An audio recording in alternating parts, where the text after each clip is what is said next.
My name's Casey Hecker. I'm from Darien, Connecticut originally, 26 years old. I've been living in New York for 4 years, and I went to college in North Carolina, a small school called Elon University, which I absolutely loved and made amazing connections, amazing friends, and kind of got me to love traveling and kind of got me where I am now.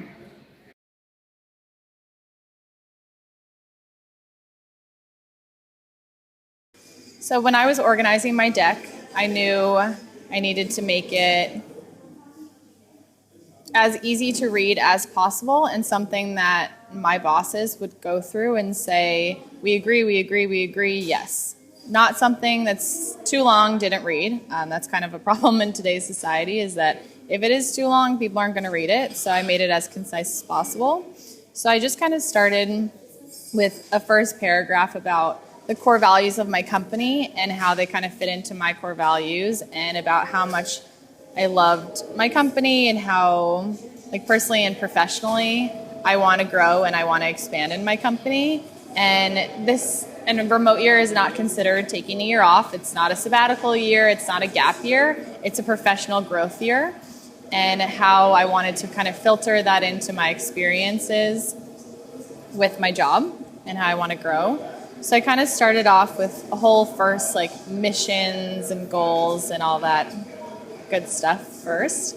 And then I talked about the core values of remote year and how it's the participants are focusing on work. It's not a party year. It's not, like I said, it's not a gap year. It's not a study abroad. I've already done study abroad. This is a year to focus on myself and growing professionally in a global environment. I talked about how there's workspaces everywhere, how remote year pretty much does all of the legwork for you. We all, as participants, pay them a certain amount of money, and then everything is handed to us on a silver platter. So as part of my company's kind of to ease their mind, I wanted them to make sure that I don't have to do any of this work myself. I'm not going to be spending any of my time looking for my own housing or my own workspaces. I literally just show up in South America with my laptop, and I'm good to go.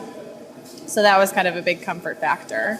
I talked about the networking opportunities that this would provide. I mean, something like this, like just meeting new people and hearing about all their different jobs and ways that people are helping each other. Even simple things like how to organize my Google Calendar better. And people here are so good at this kind of thing, and how I can organize my emails and how to balance all my time and people's different skill sets here that have really helped me so far, and it's only been 1 month.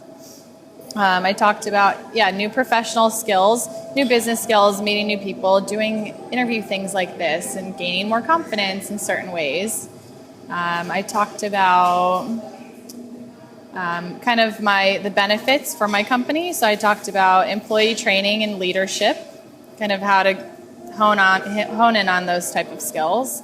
Employee recruitment, future employees. If someone here was super interested in my company, I'd be able to tell them all about it. I have so much knowledge about my company, and just meeting people worldwide who are interested in the same things as me. Talked about employee retention and how amazing of an opportunity this is, and how I want to stay at my company for longer. I want to be there, and I want other people at my company to know that when I come back at the end of this year, it's going to be such a big success, and that hopefully other people at my company will have the same opportunity that I did. I talked about the kind of the industry leader aspect of it, that how cool it is that my company did say yes to this. And when there's so much press and PR coming out about remote year has become so popular, and my company will be able to say, yes, we have an employee doing that. Like, we value our employees. We love this idea. We're so supportive of this, that it really makes them look like a standout company instead of a typical company that could say, like, no, we don't want that. Like, we don't think that our same work will get done on something like remote year. My company's saying the opposite, and they're saying, we trust our employees. We love the fact that we have an employee doing this type of thing, and we're so supportive of it. Obviously, there are personal benefits of being on remote year, so I did put in a couple points to that. I said out of all 75 participants, they came from over 30,000 applications. So that's such a cool thing that I can say about myself personally, is that I got chosen. I don't know how they choose, but I'll go with it because it's an amazing number to be compared against. So that really, gives you a lot of self-confidence there. I said I'm able to grow as a leader and kind of learn all these new skills, like such a personal development. I studied Spanish in college, so another personal development for me and a personal benefit is being able to practice my Spanish skills. Living in South America for 4 months, I'm not as fluent yet as I would like, but I'm getting there. I'm practicing. I'm able to get by, and that's such an amazing thing, like such an amazing skill set to have. I also talked about how I wanted to maintain my same position. So I'm a client services manager. I've done that for about 2 years now.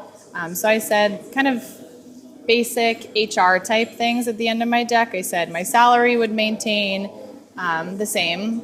IAS, my company, has they don't have any expense for me doing remote year. I'm the one paying for my remote year fees. Like, I'm paying for my housing. It's basically the same as me paying my rent in New York City. I'm paying for the deposit. I'm paying for remote year. Or my company doesn't have to pay for work visas. They don't have to pay for my cell phone. It's literally the exact same as me being an employee in New York City. There's no difference there.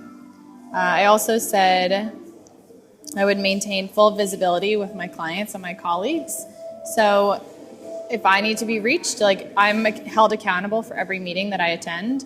I need to make sure that I'm on the good internet for it and that I am responsive to emails and that I'm not letting anything get in the way of my job. I'm here for my job first. They're the reason why I'm on remote year, and I can't let that thought leave my head at all. Like, that's my number one priority here. I wouldn't be sitting in this cafe in Buenos Aires if my company didn't say yes and fully support this. So that's really my number one. I talked about my core job responsibilities and then just kind of additional opportunities, like starting a travel blog and global expansion, and then the potential to work at one of my company's outer offices. So the fact that we're going to London is amazing. My company's second biggest office is in London. So I'll be able to go there. I'll be able to meet my whole London crew. I'll be able to get back into the office and kind of show face and be able to attend meetings and talk to people. We also have a Paris office and a Berlin office. So those are two that I'll definitely go to Paris, and I'm hoping to go to Berlin also and meet those employees of my company and be able to continue networking there. And then as additional information, I also put in a couple links to remote year press that they've gotten. And yeah, it went over very well. And I made sure I put it on my company stationery to make it a little bit more professional, and it was very well received.